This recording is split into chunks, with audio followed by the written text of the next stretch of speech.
Hi everyone.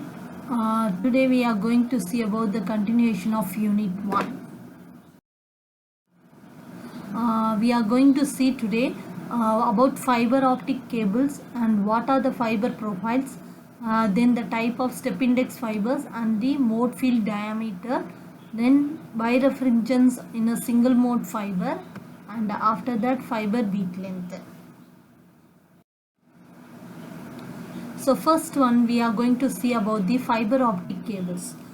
The fiber optic cables are used under variety of situations such as underground, outdoor poles of submerged to underwater. So it is depends on the situation where it is to be used, and but the basic cable design principles remains same.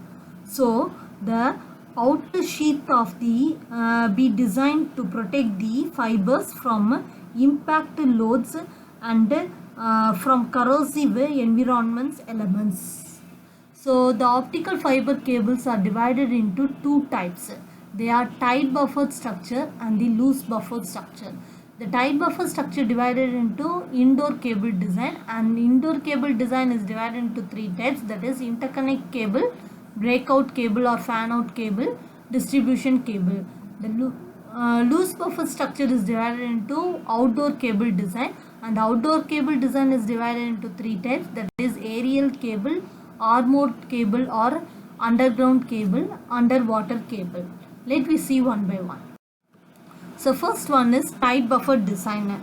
So tight buffer design, it means the fiber is individually encapsulated within its own 900 micrometer diameter plastic buffer structure. Hence the structure designation is tight buffer design. So the jacket is also very moisture and abrasion, oil solvents and other contaminants. So in tight buffer design, the designation is very equal arrangement. So here we have used in the center part there is a glass fiber, and around that we have used the fiber coating. So fiber coating will cover the buffer design fully. So it will forms the yarn strength members. So next we are going to see about the loose buffer structure. So in loose buffer structure, the tube cable is configured one or more stranded coated fibers and are enclosed in a thermoplastic tube that has an inner diameter, and it is much larger than fiber diameter. So it is shown in the figure. So you can see that end view is shown as a covered by thermoplastic tube, and the side view will be there is a single optical wave signal will be passed into the optical fiber. So next we are going to see about the indoor cable design. Indoor cable design can be used for interconnecting the instruments for distributing signals among the office users. For example, telecommunication equipment task. For that purpose, we are using the indoor cable design. It has three types. That is, they are interconnect, breakout and distribution. So interconnect means this cable will serve the tight duty low fiber count indoor applications such as a fiber to the desk link, patch cords and point to point runs in the contacts and trays. So next is breakout. So breakout or fan out, it consists of 12 tight buffered fibers, and it is standard around the central strength member. It was also easy to installation of connectors on the individual fibers in the cable. So the next one is distribution. So distribution will consist of individuals or a small grouping of tight buffered fibers, and it is standard around the central strength member. So it is used for interbuilding cable trays, and it is also a loose placement in drop ceiling structures. So next type is outdoor cable design. So it will include the serial, duct, direct, burial and underwater applications. So it also has three types. They are aerial cable, armored cable and underwater cable. So aerial cable, it is intended for mounting the outside between buildings or poles or towers. So the member will permits the cable to string between the poles, and it will without using the any additional support mechanism for the cables. So next one is armored cable. So the armored cable will for direct burial or underground duct applications has one or more layer of steel wire or steel sheath, and it has a protective armoring below a layer of polyethylene. So next is underwater cable. So underwater cable is also known as a submarine cable, and it is used in rivers, lakes, oceans, environments such as cables normally exposed to high water pressures. So they have much more stringent requirements, and it will be used in the underground cables. So next is the fiber profiles. So fiber profiles means it is characterized by a profile, and it is having core and cladding diameter. So the index profile is a representation of the value, and it is the refractive index across the core diameter. So it has two types. One is the step index fiber, and another one is graded index fiber. So first we are going to see about the step index fibers. So step index fibers, it means it is a cylindrical waveguide, and the core with the central or inner core has uniform refractive index, that is N1, and the core surrounded by the outer cladding with uniform refractive index of N2.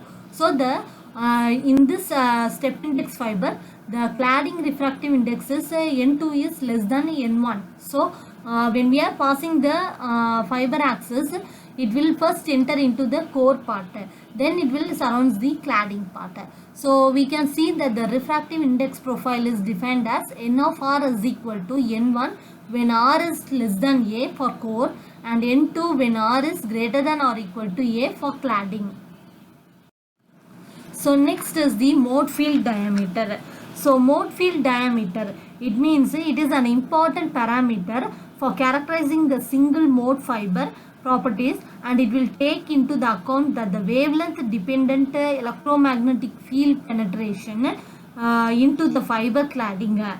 So this parameter will determine the mode field distribution of fundamentally LP01 mode.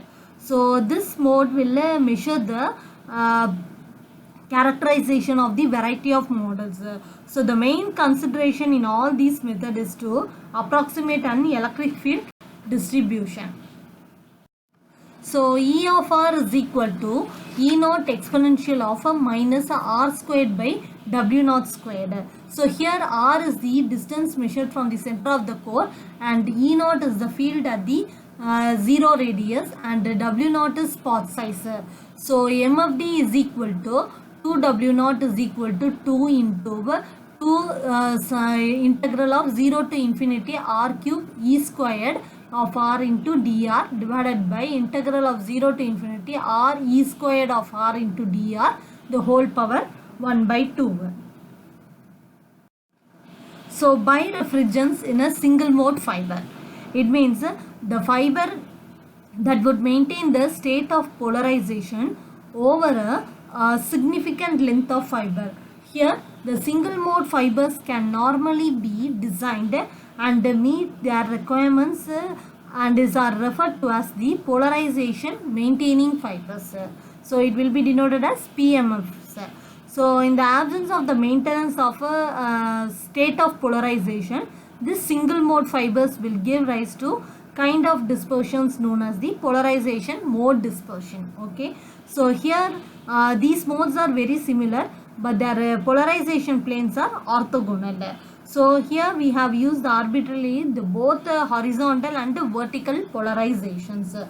So this polarization in a general electric field of the light propagating along the fiber is a linear superposition of two polarization modes, and it will depend on the polarization on light at the launching point of the fiber. So here birefringence means when the polarization modes propagate with different phase velocities, then their difference will be effective as refractive indices is called as birefringence. So BF is equal to Ny minus Nx. That is, Nx is denoted as the effective refractive index of horizontal mode, and Ny is the effective refractive index of vertical mode. So this will be the birefringence may be BF is equal to K into Ny minus Nx equal to beta y minus beta x. So here K will be 2 pi by lambda, that is the free space propagation constant, and beta x and beta y are the different propagation constants. So next is the fiber beat length. If the light is injected into the fiber, means both the modes are orthogonal polarization are excited. So one mode is delayed in the phase relative and the other is propagated. So when the phase difference between the two modes is an integral multiple of 2 pi, means the two modes will beat the point and input polarization will reproduce. So the length over the beating occurs is known as the fiber beat length. That is, LP is equal to 2 pi by BF, that is 2 pi by beta x minus beta y equal to lambda by Ny minus Nx equal to lambda by BF. Here phi will be represented as phase retardation, and it will be denoted as beta x minus beta y into L. Here L is the length of the fiber traversed by the light. Thank you.